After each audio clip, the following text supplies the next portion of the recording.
4 quarters. The first quarter, I keep pigs.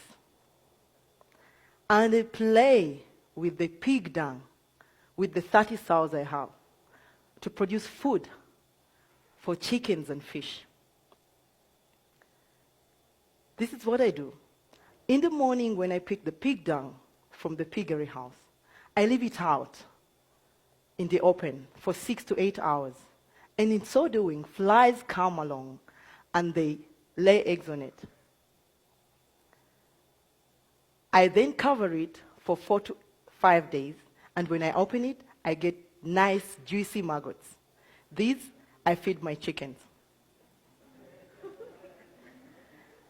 And then, after I've picked the maggots out of the pig dung, I still introduce earthworms. And when I do, the earthworms multiply. As they're multiplying, they eat on the pig dung and they produce soil. This soil I use to grow vegetables. And sometimes I sell to the people in the city as for their potted plants.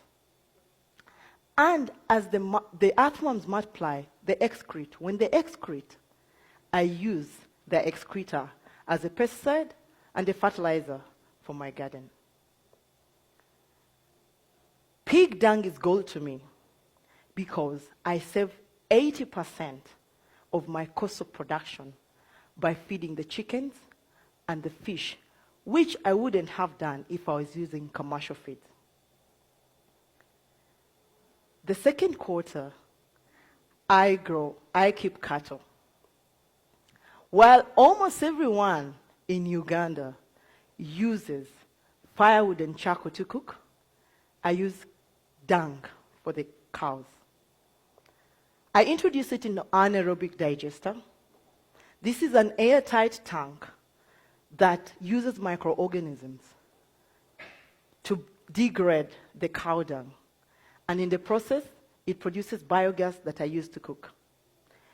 I don't have soot, while the rest of the people who use charcoal and firewood do. And in the process, I save on what would have happened if we cut down trees to make charcoal and biogas. Because when we do that, we bring climate change issues. The slurry that comes out of the biogas, I use this as manure for my farm. In this third quarter, I grow matoke or plantain. This is my staple food. And just like maize is the staple for South Africa, wheat for the US, and rice for the Asians. So, where I have my farm, everyone believes that nothing can ever grow there because the soils are red. And I don't blame them because while in school, we were taught that fertile soils are black. These were the loam soils. But the soil in my garden says, uh-oh, you won't grow here. And the matoke says, I will if I'm given water and manure. This I do by collecting all the urine from the pigs, all the urine from the cows, and the slurry.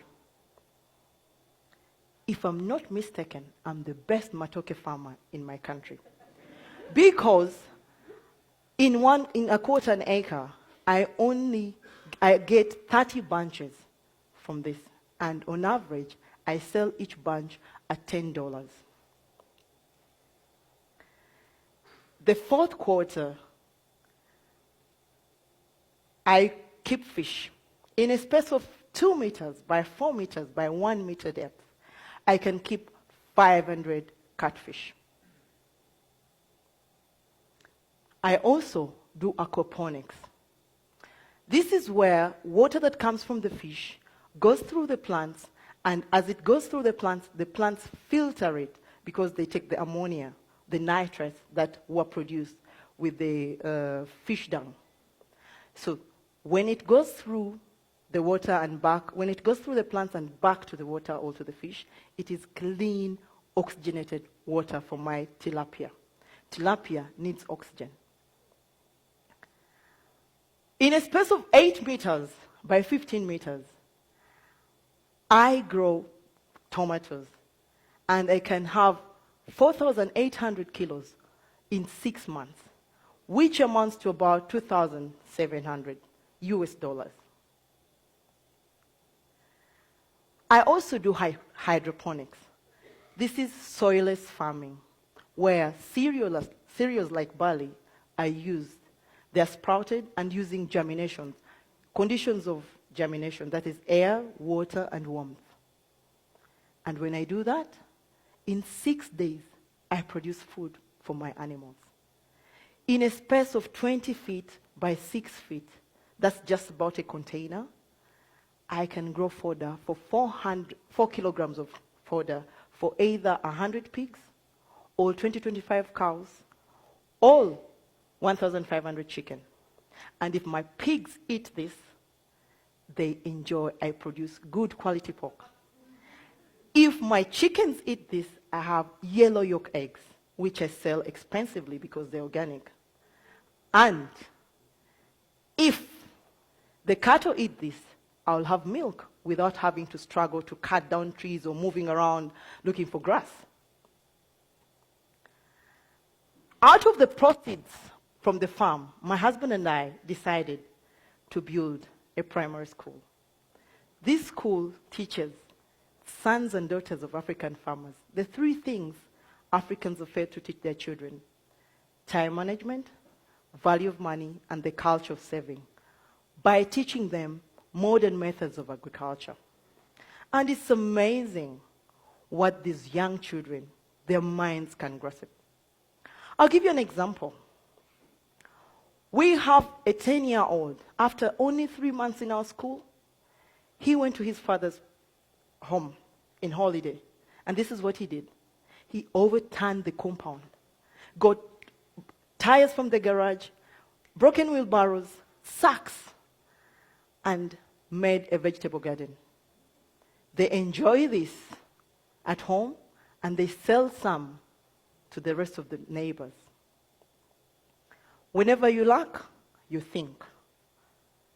Now, when we built the school, we didn't have enough money to build a sock pit.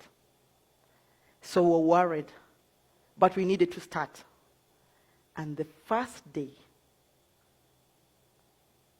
of the school, this is what happened. A lot of water gushed out of the showers. And we're like, wow, this is too much. But we use this as an opportunity. It is what we use in our garden, and the rest, so we can be able to produce very big fruits. This is what happens when, if every one of us uses what they have at their disposal. An example, I use the dung to my disposal to make a hair loss of money. And if any of us, because we use a lot of water, if all of us saved the water we were using to wash or clean, our farms wouldn't have issues of water scarcity due to drought.